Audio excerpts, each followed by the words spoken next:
pemerintah pusat perlu mendengar suara-suara seluruh rakyat Indonesia, seluruh daerah.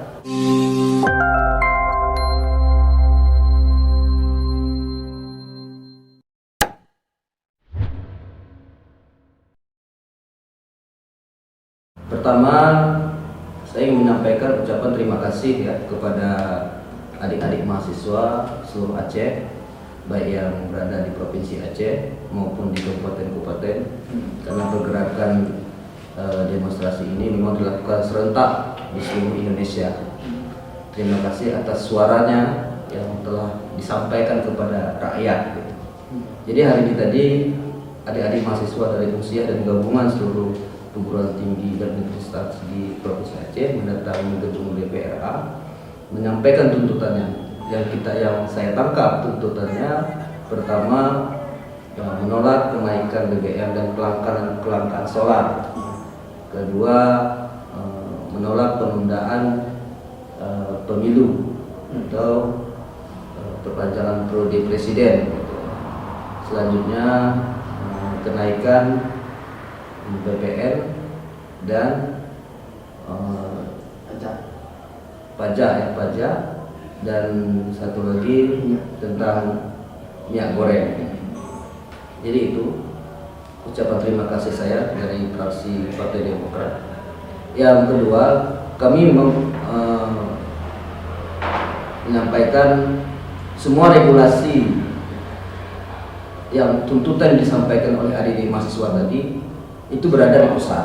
Regulasinya semua berada di pusat, dan kita di daerah sangat mendukung. Apalagi kami fraksi Partai Demokrat dari awalnya Ketua Umum Partai Demokrat AHY terus menyuarakan penolakan penambahan periode presiden ataupun perpanjang masa kerja jabatan presiden. Itu secara tegas dikatakan, karena memang rakyat nggak mau ditunda, karena rakyat memang nggak mau ini diperpanjang.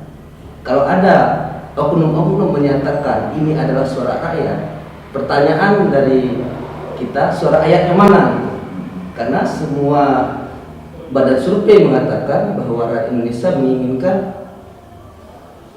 aturan pelaksanaan pemilu tetap berjalan seperti biasa. Tidak ada hal-hal yang harus menunda pemilu ke depan. DPR Aceh, terutama fraksi Demokrat, menolak dengan keras dengan ide dan upaya tersebut, karena tentu ini akan merusak tatanan demokrasi yang telah dibangun setelah pasca reformasi. Yang kedua, kita akan menyampaikan hal ini kepada pemerintah pusat melalui komisi di DPR Aceh atau bahkan dari lembaga Aceh, bahwa DPRA menolak rencana penundaan pemilu. Ini jelas, ini harus clear dulu. Hasil survei dilakukan oleh beberapa lembaga survei menunjukkan 80% masyarakat meminta pemilu dilaksanakan pada 2024. Ini bisa kita lihat di beberapa hasil lembaga survei. Saya mungkin fokus ke masalah penundaan pemilu secara politik, dan kita rakyat Aceh jangan sampai dirugikan dua kali. Di UUPA kita kemarin sebenarnya diberikan peluang untuk pilkada 2022. Oke, lewat 2024. Kalau 2024 tidak terjadi pemilu, berarti rakyat Aceh sudah rugi dua kali.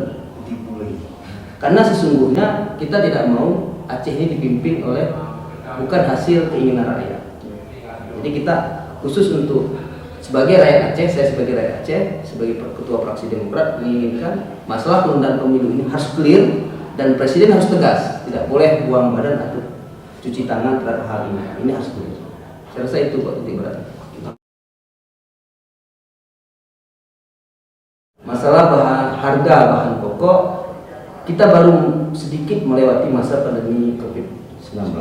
Artinya rakyat belum terlepas dari kesulitan ekonomi.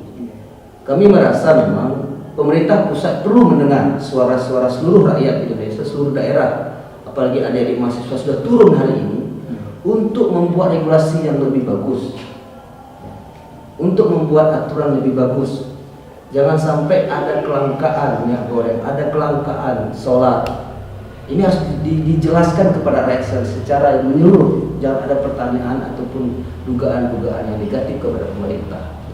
Jadi kami fraksi Demokrat DPR Aceh akan memperjuangkan ini juga, akan menyampaikan ini juga kepada lembaga DPR Aceh supaya ini pula menjadi suara lembaga DPR Aceh harus dijawab oleh pemerintah pusat, terutama presiden. Dan perlu saya tambahkan, kita berharap juga kepada pemerintah Aceh ikut menyuarakan suara rakyat ini, suara mahasiswa, adik-adik mahasiswa ini, supaya kondisi ataupun harapan-harapan rakyat ini sampai ke presiden.